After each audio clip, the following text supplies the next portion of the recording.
Nowadays, there's a social awkwardness with kids. So if you can get them into a community, into an environment where they're learning with like-minded individuals, they're more focused, they're more clear, disciplined, committed, I mean, it's a win-win as a parent. Although we had to move after the pandemic, we moved out of the country. Immediately when we came back, I knew that I had to get Ethan active because I saw that he was on his phone too much.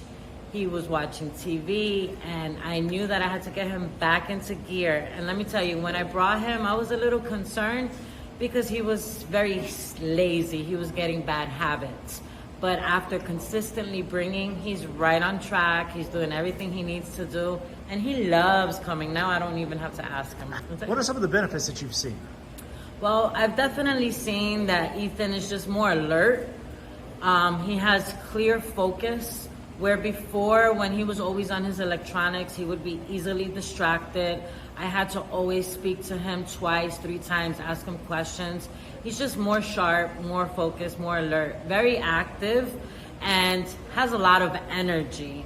He's very cautious of what he eats now, because he's even told me that if he eats junk, then he feels tired and lazy during performance. So it's not only allowed him to be more active and off the electronics, but it's given him more of a health awareness for his mind and body. For a guy that's just now turned 10, for goodness sakes, you didn't say, oh, he's more athletic, he's more flexible, he's lost weight.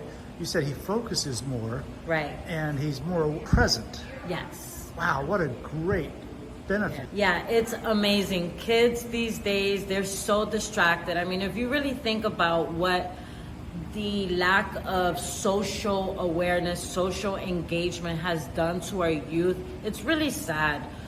Because, you know, me growing up in the 90s, we were outside, we were playing, we were always active. We didn't really need sports per se. But now I truly believe that the MMA program is not just about staying fit. It's not just about losing weight. It's more so about discipline, consistency, focus, and just being more aware and present in the moment. How many times a week does he come to class? Oh, he's four times a week. 4 times a week? Yes. Wow, that is great. Monday through Thursday, we don't skip a beat. I gotta love that.